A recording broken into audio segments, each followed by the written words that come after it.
এই ভিডিঅ'টোত ক্লাছ 9 গণিতৰ ত্ৰয়োদশ অধ্যায় পৃষ্ঠকালি আৰু আয়তনৰ এক্সাৰসাইজ 13.1 কুৱেশ্যন নম্বৰ 1 পৰা আলোচনা কৰিম। আগৰ ভিডিঅ' কেইটাত বাকিখিনি দিয়া হৈছে, বাকি চেপ্টাৰবিলাক, আৰু 13.1 যিখিনি বেছিক আছে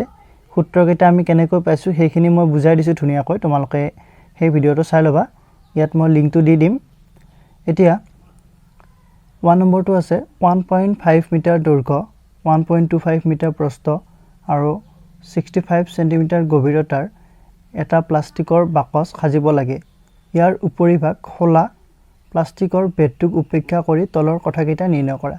বেডটো মানে ইয়াক প্ৰস্থটোৰ কথা কোৱা হৈছে। প্লাষ্টিক এটা যদি আমি লওঁ, প্লাষ্টিকটো ডাঠা এটা থাকিব, ডাঠটো থাকিব, সেই ডাঠটোৰ কথা কোৱা হৈছে। ইয়াক উপেক্ষা কৰিব দিছে, সেইটো আমাক ধৰিব দিয়া নাই। সো সেইটো উপেক্ষা কৰি পিনে আমাক এইটো নিৰ্ণয় কৰিব দিছে। 1 নম্বৰ আছে বাকচটো সাজিবলৈ লগা প্লাষ্টিকৰ কালি। আমাক যেটো বাকচ সাজিব দিছে সেই বাকচটোত কিমান প্লাষ্টিক লাগিব সেইখিনি কালি উলিয়াব দিছে। তাৰ পিছত তোমাৰ 2 নম্বৰ দিছে প্ৰতি মিটাৰ স্কয়াৰত 20 টকাকৈ প্ৰয়োজন হোৱা প্লাষ্টিকৰ মূল্য। 1 মিটাৰ স্কয়াৰত তোমাৰ 20 টকা দিছে। 20 টকা হলে তোমাৰ যিখিনি প্লাষ্টিক হ'ব সেইখিনি কিমান মূল্য হ'ব সেইটো উলিয়াব দিছে। প্ৰথমতে আমি চিত্ৰটো ভাবি ল'ব লাগিব। আমাক দৈৰ্ঘ্য, প্ৰস্থ আৰু গভীৰতা দিয়া আছে। উচ্চতা আৰু গভীৰতাৰ মাজৰ ডিফাৰেন্সটো বুজি পোৱা তোমালোকে। উচ্চতা বুলি ক'লে তোমাৰ ওপৰলৈ আৰু গভীৰতা বুলি ক'লে তললৈ, বুজি পাইছা সেইটো। সো আমাক গভীৰতা বুলি দিছে, গভীৰতাক ডেপ্থ বুলি কোৱা হয়, DEPTH সেইটো। এতিয়া এইখিনি আমাক যেহেতু দিয়া আছে আমি এটা চিত্ৰ আঁকিব লাগিব। চিত্ৰটো এইটো আয়তীয় ঘনকে হ'ব, বুজি পাইছা। জাস্ট মই এটা চিত্ৰ আঁকি দিলোঁ, এইটো এটা চিত্ৰ, এইটো এটা ঘনকৰ চিত্ৰ। মোৰ চিত্ৰবিলাক ভাল হোৱা নাই, জাস্ট মই হাতেৰে আঁকি লৈছোঁ নৰ্মেলি তোমালোকে বুজি পোৱাৰ বাবে। সো এইটো এটা চিত্ৰ আঁকিলোঁ। ইয়াৰ আমাক কৈছে যে লেন্থটো কৈছে তোমাৰ 1.5 মিটাৰ, ইয়াৰ দৈৰ্ঘ্য L = 1.5 মিটাৰ। প্ৰস্থটো কৈছে 1.25, এইটো হ'ব প্ৰস্থ। তাৰপিছত উচ্চতা, হাইটটো কৈছে তোমাৰ,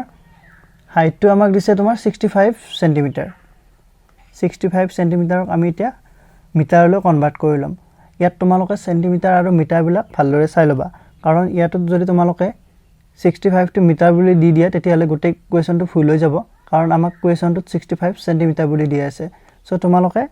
সেন্টিমিটাৰে ধৰিব লাগিব। সো সেন্টিমিটাৰটোক মিটাৰলৈ কনভাৰ্ট কৰিব লাগিব, বা এই মিটাৰ কেইটাক সেন্টিমিটাৰলৈ কনভাৰ্ট কৰিব লাগিব। এতিয়া মিটাৰ দুটা আছে, সেন্টিমিটাৰ এটা আছে। সো সেন্টিমিটাৰটোক আমি মিটাৰলৈ কনভাৰ্ট কৰি দিম, বুজি পাইছা। এতিয়া তোমালোকে জানা 1 মিটাৰত 100 সেন্টিমিটাৰ, সেইটো তোমাৰ আগতে পাই আহিছা তোমালোকে। এতিয়া 1 সেন্টিমিটাৰত কিমান মিটাৰ হ'ব? সো 1 সেন্টিমিটাৰত হ'ব, এইটো 100ৰে 1 মিটাৰক হৰণ কৰিব লাগিব। সো 1/100 মিটাৰ, অৰ্থাৎ নৰ্মেলি তোমালোকে মনত ৰাখি থৈ দিয়া, সেন্টিমিটাৰৰ পৰা যদি মিটাৰত নিব লাগে তেতিয়াহ'লে আমি 100ৰে হৰণ কৰিব লাগিব। এতিয়া ইয়াত আমাৰ 65 দিয়া আছে, 65 সেন্টিমিটাৰ, ইয়াত 65 দুইফালে পূৰণ কৰি দিয়া। সো = 65/100 মিটাৰ হ'ব। 65/100 কৰিলে 0.65 মিটাৰ হ'ব, বুজি পাইছা। সো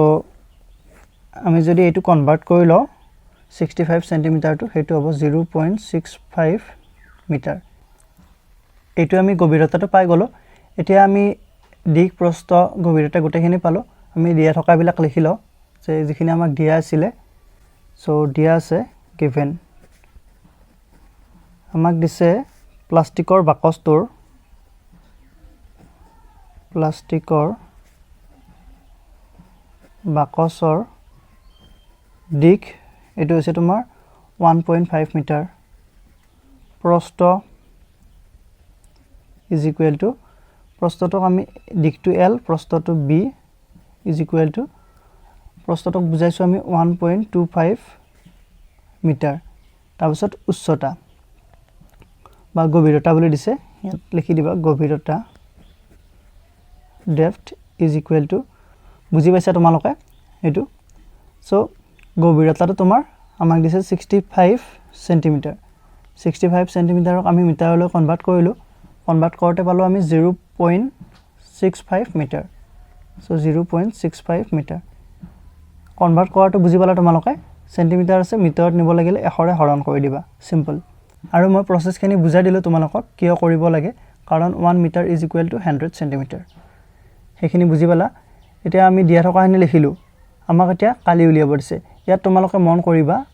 এটা প্লাষ্টিকৰ বাকচ সাজিব লাগে ইয়াৰ উপৰিভাগ খোলা অৰ্থাৎ তোমাৰ এটো যদি প্লাষ্টিকৰ বাকচ হয় ইয়াৰ যেটো ওপৰৰ অংশ এইখিনি আমাৰ খোলা এইখিনি আমি কালিটো উলিয়াব নালাগে অৰ্থাৎ এটা ঘনকত তোমাৰ 6খন পৃষ্ঠ থাকে তোমালোকে জানা 6খন পৃষ্ঠ থাকিলে তোমালোকে ইয়াৰ 5খনৰ কালি উলিয়াব লাগিব কাৰণ এখন পৃষ্ঠক আমাৰ প্ৰয়োজন নাই হেতুৰ আমি কালিটো নিলিয়াও বুজি পাইছা সো এখন পৃষ্ঠক বাদ দিব লাগিব তাৰ পিছত বাকিখিনি উলিয়াব লাগিব সেইকাৰণে মই চিত্ৰটো আঁকি দিছো নহলে তোমালোকৰ কনফিউজ লাগি গলেতেন সো সোৱা এতিয়া আমি এইখনৰ উলিয়াব লাগিব এইখনৰ কালিটো কেনেকৈ উলিয়াম তোমাৰ L into H লেন্থ আৰু হাইটটো পূৰণ কৰি দিব লাগিব তাৰ পিছত তোমাৰ এইখনৰ সাইডৰখনৰ উলিয়াব লাগিব সাইডৰখিনিও আমি B into H কৰিব লাগিব এটো ব্ৰেথ প্ৰস্থ আৰু উচ্চতা তাৰ পিছত যেটো ওপৰৰ আছে ওপৰত এখন আছে তলত এখন আছে এই দুখনৰ আমি উলিয়াব লাগিব হিচাপ মতে তোমাৰ এটো লেন্থ আৰু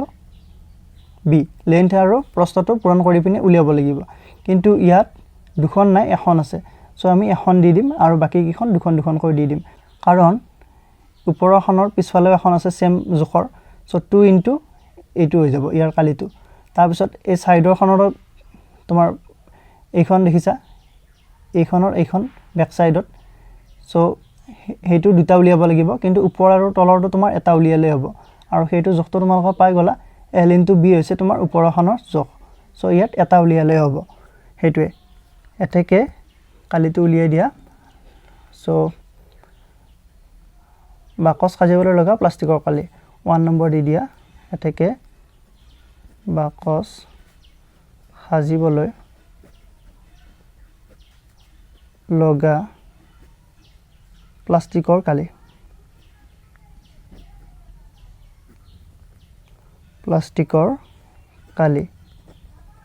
is equal to ইয়াত তোমালোকে সূত্ৰটো ইউজ কৰি নিদিবা কাৰণ ইয়াত 5খন পৃষ্ঠ আছে সেই কাৰণে সূত্ৰটো যদি ইউজ কৰি দিয়া তেতিয়ালে ফুল হৈ যাব সো মই কলো তোমাক এইখন পৃষ্ঠ এইখনৰ বেক সাইডতো এখন আছে সো 2 ইনটু এইখন পৃষ্ঠ কালি আমি উলিয়াব লাগিব তোমাৰ L into H কৰি পিনে L into H প্লাস তাৰ পিছত এইখন পৃষ্ঠ সোৱা ইয়াৰো বেক সাইডৰ এখন আছে সমান সমান সো ইয়াতো দুখন আছে সো দুখন থাকিলে 2 ইনটু ইয়াত তোমাৰ হ'ব এটো ব্ৰেথ 1.25 টু ব্ৰেথ আৰু ইয়াত হাইট লাগিব so B into H plus আৰু নেক্সট যেটো আছে দুখন আছে তলৰ আৰু ওপৰখন ইয়াত ওপৰখিনি আমাক নালাগে তলৰখিনি লাগিব আৰু তলৰখিনি আমি কালি উলিয়াম L into B পূৰণ কৰি সো L into B বুজি পাইছা এতিয়া মানখিনি বহুৱাই দিয়া তোমালোকে 2 into L ৰ মানটো হৈছে তোমাৰ 1.5 মিটাৰ H ৰ মানটো হৈছে তোমাৰ H 0.65 মিটাৰ মিটাৰটো দিব নালাগে হেখত দি দিবা 2 into B ৰ মানটো হৈছে তোমাৰ 1.25 H ৰ মানটো হৈছে তোমাৰ 0.65 plus L into B L ৰ মানটো হৈছে 1.5 B ৰ মানটো হৈছে তোমাৰ 1.25 বুজি পাইছা এতিয়া এইটা পূৰণ কৰি দিয়া 2 into 1.5 পূৰণ কৰিলে 3 হ'ব 3 into 0.65 প্লাস তাৰ পিছত তোমাৰ এই দুটা যদি পূৰণ কৰি দিয়া 2 into 1.25 তেতিয়া হলে 2.50 হ'ব সো 2.5 দি দিলু তাৰ পিছত into 0.65 প্লাস এই দুটা পূৰণ কৰিব লাগিব এতিয়া 15 ৰে যদি 5ক পূৰণ কৰা 75 হ'ব সো 5 হাতে গল তোমাৰ 7 যাব ইফালে তাৰ পিছত 15 দুগুণ 30 30 এ 7 37 ৰ 7 হাতে গল 3 3 তাৰ পিছত 15 গুণ 15 15 3 18 1875 এতিয়া ইয়াত দুটাৰ পিছত দশমিক আছে ইয়াত এটাৰ পিছত সো 2 1 3 3 তাৰ পিছত দশমিক বহিব 3 তাৰ আগত বহিব সৰি তোমাৰ ৰাইট সাইডৰ পৰা লেফট সাইডলৈ গলে 3 তাৰ আগত এইখিনি বুজি পালা এতিয়া এইখিনি পূৰণ কৰি দিলে হল 3 ৰে তোমাৰ 3 5 গুণ 15 5 হাতে গলে 6 3 18 কে 19 দুটা সংখ্যাৰ আগত দশমিক আছে সো 1.95 প্লাস এতিয়া এটো পূৰণ কৰিব লাগিব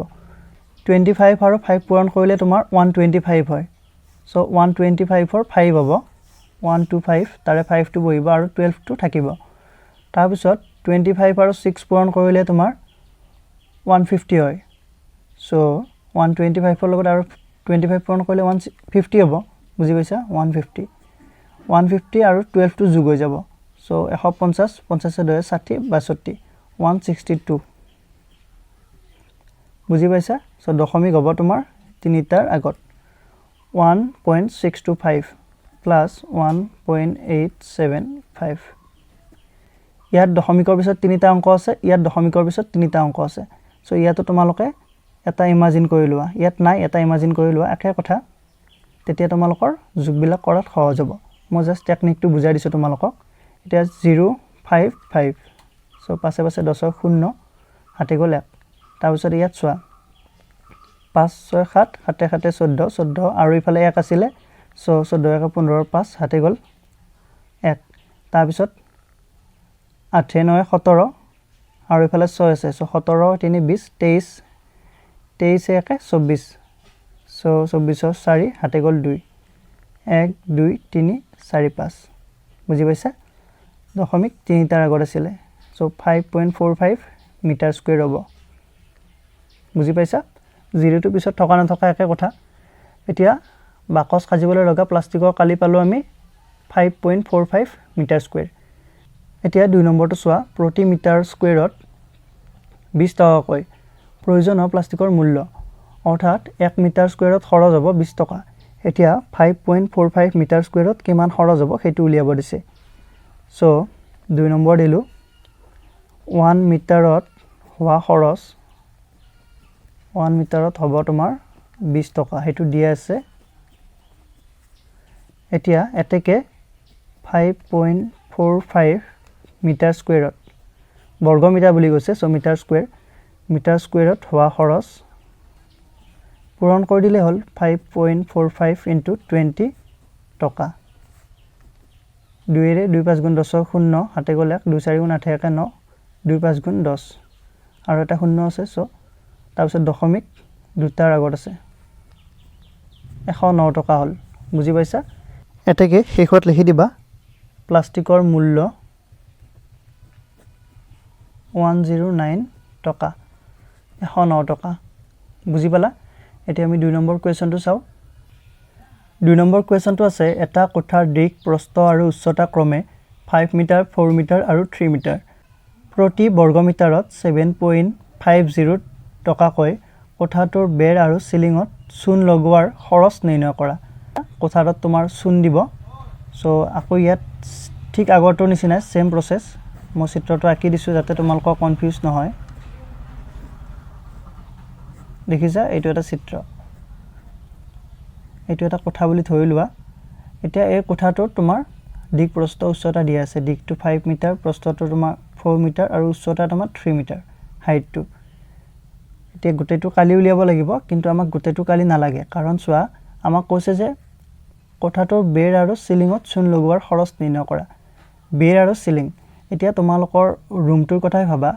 ৰুমটোৰ বেৰ বুলি ক'লে তোমাৰ চাৰিখন ওয়ালৰ কথা কোৱা হ'ব চাৰো সাইডত যদি থাকে তেতিয়ালে চাৰিখন ওয়ালৰ কথা এখন দুখন তিনিখন চাৰিখন তাৰ পিছত আমাক কৈছে যে সিলিঙত চূণ লগোৱাৰ অৰ্থাৎ তোমাৰ ওপৰখিনিটো তোমাৰ চূণ লগাব কিন্তু তোমাৰ তলত মজিয়াখনতটো চূণ নলগায় সো মজিয়াখন আমি বাদ দিব লাগিব অৰ্থাৎ তোমাৰ ঠিক সেম প্ৰসেসতে আগৰটো নিচিনাকৈ 1 নম্বৰ কোৱেশ্চনটোত তোমাৰ ওপৰ পিনে খোলা আছিল কিন্তু 2 নম্বৰ কোৱেশ্চনটোত আমাৰ তলৰ মজিয়াখন বাদ দিব লাগিব ফ্লোৰখন তোমালোকে মাইনাস কৰিব লাগিব বুজি পাইছা কথাটো একেটাই হয় ইয়াত আৰু বেলেগ বুজাই থাকিব নালাগে দিয়া থকাখিনি লিখি ললে হল দিয়া আছে কোঠাটোৰ দিক length is equal to 5 meter প্ৰস্থ breadth is equal to 4 meter উচ্চতা height is equal to 3 meter এতেকে চূণ লগোৱা অংশৰ কালি বুলি দিয়া চূণ লগোৱা অংশৰ কালি কোনখিনি অংশত চূণ লগাব হেতু কালি কোঠাটোৰ বুলি দিবা কোঠাটোৰ চূণ লগোৱা অংশৰ কালি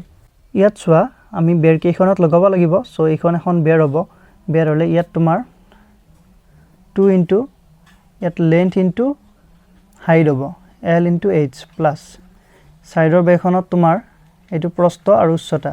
so B into H plus তাৰ পিছত তোমাৰ তলত আৰু ওপৰত আছে সিলিংখন আৰু ফ্লোৰখন আমাক নালাগে সিলিংখন লাগিব সিলিংখনত তোমাৰ জোখটো হ'ব এটো লেন্থ আৰু ব্ৰেডথ L ইনটু B এটা মান কেইটা বহুৱাই দিয়া তোমালোকে মান কেইটা আছিল 2 ইনটু L মানে হৈছে তোমাৰ 5 মিটাৰ H মানে হৈছে তোমাৰ 3 মিটাৰ প্লাস তাৰপিছত 2 ইনটু B মানে 4 তাৰপিছত H মানে 3 L ইনটু B L আৰু B টো হ'ব 5 ইনটু 4 সো 3 দুগুণ 6 6 5 গুণ 30 প্লাস 3 দুগুণ 6 6 4 গুণ 24 24 প্লাস 5 4 গুণ 20 20 যোগ কৰি দিয়া গিটা 30 40 50 60 70 সো 74 মিটাৰ স্কয়াৰ অৰ্থাৎ গুটে মিলে আমি 74 মিটাৰ স্কয়াৰ অংশত চূণ লগাব লাগিব মই সেই কাৰণে প্ৰথমতে লিখি দিছো কোঠাটো চূণ লগোৱা অংশৰ কালি এতিয়া আমাক কৈছে যে 1 বৰ্গ মিটাৰত তোমাৰ 7.5 টকা 7.5 টকা সো এতিয়া আমি 74 বৰ্গ মিটাৰত উলিয়াব লাগিব আকৌ 1 মিটাৰ স্কয়াৰত খৰচ is equal to 7.5 টকা 7.5 টকা বা 7.50 টকা এতেকে 74 মিটাৰ স্কয়াৰত খৰচ হ'ব is equal to 7.50 into 74 টকা বুজি পাইছা এটা এগিটা পূৰণ কৰি দিয়া 7.5 আৰু 74 4 5 গুণ 20 শূন্য হাতে গল 2 7 4 গুণ 28 28 2 তোমাৰ 30 7 5 গুণ 35 5 হাতে গল 3 তাৰ পিছত 7 7 গুণ 49 50 51 52 52 0 5 3 4 5 সো 555 এত দশমিকটো ইয়াত হ'ব এটাৰ আগত সো বুজি পাইছা এগিটা পূৰণ কৰিলো আমি 555 এতিয়া আমি পূৰণ কৰাৰ পিছত 555 পাই গলো ইমান টকা কেনেকৈ হৈছে বুজি পাইছা নিশ্চয় আৰু ইয়াত দশমিকৰ কথা তোমালোকে মন কৰিবা ইয়াত যদি 0 টো থাকে সোৱা ইয়াত 7.5 লিখিলে তোমাৰ এই 0 টো নিদিলে হলতেন কিন্তু যদি আমি 7.5 টো নিলিখি 7.50 লিখো তেতিয়া হলে ইয়াত 0 এটা বেছি হৈ গৈছে সো 0 টো পিছত দিয়া নদগা তোমালোকৰ ওপৰত ডিপেন্ড কৰিব হেতু বেলেগ একো এফেক্ট নকৰে কেৱল 0 এটা দিয়াৰ লগে লগে এটা 0 বাঢ়ি যাব হেতুৱে আশা কৰো এখিনি তোমালোকে বুজি পোৱা ইয়াত আৰু ইমান বুজাব লগিয়া নাথাকে এতেকে নিৰ্ণয় চূণ লগোৱা খৰচ তোমাৰ 555 টকা আজি ভিডিওটো এখিনি যদি ভিডিওটো ভাল লাগিছে like comment share and subscribe কৰি দিবা আৰু লগতে তোমালোকে যদি ফেসবুক ইউজ কৰা ফেসবুকত আছামিজ এডুকেশ্যন পেজটো ফলো কৰি থবা থ্যাংক ইউ